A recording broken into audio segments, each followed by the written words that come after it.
श्रीगोंदा तालुक्यातील काष्टी येथे दर शनिवारी जनावरांचा आठवडे बाजार भरतो। या बाजारातून मोठ्या प्रमाणात जनावरे कत्तलखान्यात नेली जातात, अशी माहिती पुणे येथील अखिल भारतीय कृषी गोसेवा संघाच्या कार्यकर्त्यांना मिळाली होती। त्यानुसार त्यांनी काष्टी बाजारात सापळा रचला। दुपारी 12च्या सुमारास कार्यकर्त्यांना MH16 AY 5986 या आयशर टेम्पोबाबत शंका आली। यावेळी अखिल भारतीय कृषी गोसेवा संघाच्या कार्यकर्त्यांनी पोलिसांशी संपर्क साधून त्या टेम्पोचा पाठलाग केला। पोलिसांनी हा टेम्पो नगर दौंड रोडवरील तिरंगा हॉटेलजवळ पकडला असता त्यामध्ये 10 गावरान बैल, 2 जर्सी गाई अशी एकूण 12 जनावरे आढळली। हा टेम्पो गोसेवा संघाच्या कार्यकर्त्यांनी आणि पोलिसांनी पोलीस ठाण्यात आणला। या प्रकरणी शिवशंकर राजेंद्र स्वामी यांच्या फिर्यादीवरून टेम्पो मालक वाहिद शेख आणि चालक राजू शेख यांच्यावर गुन्हा दाखल करण्यात आला आहे।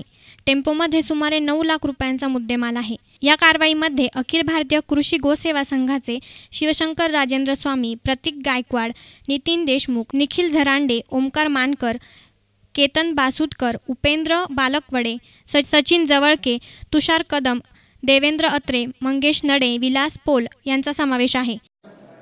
दर शनिवारी काष्टीला बाजार बसतो जनावरांचा। इथून नगरला, श्रीगोंदा, दौंडला 100-150 गाई कापायला घेऊन जातात, गावरान गाई। त्यामुळे आम्हाला आज माहिती मिळाली होती की काष्टीच्या बाजारातून काही गाड्या भरून गाई व बैल नगरला, झेंडीगेटला कत्तलखान्यात जाणार आहेत। म्हणून आम्ही सकाळी 9-9:30च्या दरम्यान काष्टीमध्ये आलो। गाडी 12च्या दरम्यान गाडी भरून बाजारातून निघाली। त्यामध्ये बैल आणि गाई भरल्या होत्या। गाडी जशी बाहेर निघाली तशी मी PI पवार साहेब आहेत पोलीस स्टेशनचे, श्रीगोंदा पोलीस स्टेशनचे, त्यांना मी फोनद्वारे माहिती दिली की अशी अशी गाडी आहे, आम्ही तिरंगा हॉटेलपाशी आम्ही ती गाडी थांबवते, आम्हाला पोलिसांची मदत पाहिजे। त्यानंतर PI साहेबांनी पोलीस तिथं पाठवले। गाडी आम्ही पकडली, गाडी घेऊन पोलीस स्टेशनला आलो, गुन्हा दाखल केला आणि जनावर गाडीमध्ये 10 बैल आणि 2 गाई होत्या, ते सुखरूप गोशाळेत सोडल्या। अंदाजे 6च्या दरम्यान आम्ही पोलीस स्टेशनमध्ये गुन्हा दाखल करून बाहेर येत असताना 15 ते 20 कसाई गेटच्या बाहेर थांबले होते, पोलीस स्टेशनच्या गेटच्या बाहेर। त्यांनी आमचे फोटो काढले। फोटो काढल्यानंतर मी तसंच PI साहेबांना लगेच कळवलं की ह्यांनी फोटो काढलेत आणि तुम्ही काहीतरी ॲक्शन घ्या। तेवढ्यात मला पत्रकारांनी माहिती देण्यासाठी बोलवलं, म्हणून पत्रकारांना मी माहिती देण्यासाठी गेलो 8 नंबर गाळ्यामध्ये। तर 40 ते 50 जण कसं एकदम गोळा झाले तिथं आणि त्यांनी मला धक्काबुक्की केली आणि कार्यकर्त्यांना मारहाण करायला चालू केली। कार्यकर्त्यांनी मला आतमध्ये कोंडून ठेवलं, त्यामुळे मी वाचलो आणि 6 ते 7 जण आमचे कार्यकर्ते जखमी आहेत, गंभीर जखमी। ज्यावेळी मारहाण चालू होती त्यावेळेस अतिक कुरेशी म्हणून जो आहे त्यांचा मेन लीडर, तो आमचा महेंद्र देशमुख म्हणून कार्यकर्ता आहे, त्याच्या अंगावर तो मारा गेला। त्याच्या गळ्यातली 2 तोळ्याची चेन त्यांनी चोरली मारहाण करताना आणि त्यांनी कोयता त्याच्या असा अंगावर येणार तेवढं त्यांनी कार्यकर्त्यांनी आमच्या हुकल्यामुळे तो कार्यकर्ता वाचला। हा प्रकार पोलीस स्टेशनचं जे कमान आहे, कमानीच्या बाहेर प्रकार घडला पोलीस स्टेशनच्या हद्दीत। ते की पोलिसांनी लवकरात लवकर जे 40 ते 50 कसाई होते ते सगळ्यांना त्यांनी अटक करावी आणि कडक कारवाई करावी त्यांची।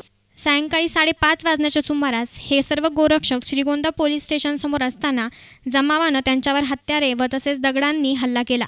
यावेळी 10 गोरक्षक गंभीर जखमी झालेत।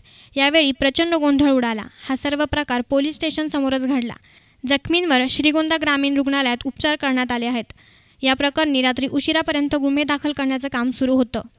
काल दिनांक 5 ऑगस्ट रोजी काष्टी तालुका श्रीगोंदा येथील बाजारामधून काही कुरेशी समाजाच्या लोकांनी 10 बैल आणि 2 गाई एका आयशर टेम्पोमधून घेऊन जातल्या असल्याबद्दलची गुप्त माहिती मिळाल्यामुळे आम्ही व पशु कल्याण समितीचे शिवशंकर स्वामी अशांनी संयुक्तरित्या पोलिसांनी ती गाडी पकडून श्रीगोंदा पोलीस स्टेशनला आणली होती।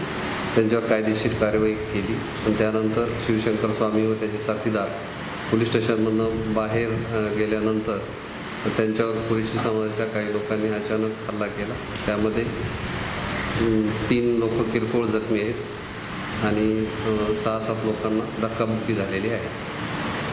त्या संदर्भामध्ये कलम 307, 395 त्याच्यामध्ये सोन्याची चैन 1 जणांची चोरीला गेलेली आहे, त्याच्याप्रमाणे गुन्हा दाखल केलेला आहे आणि तपास चालू आहे। आरोपी एकूण 23 आरोपी FIRमध्ये आहेत आणि इतर 10-15 लोक आहेत, त्यांचं अटक करण्याची कारवाई सुरू आहे। 3 विशेष पथक आरोपी अटक करण्यासाठी नेमलेले आहेत आणि आज दिवसभरात आरोपी अटक होतील। News reporter Sujit Gaikwad, S9 media, Shrigonda.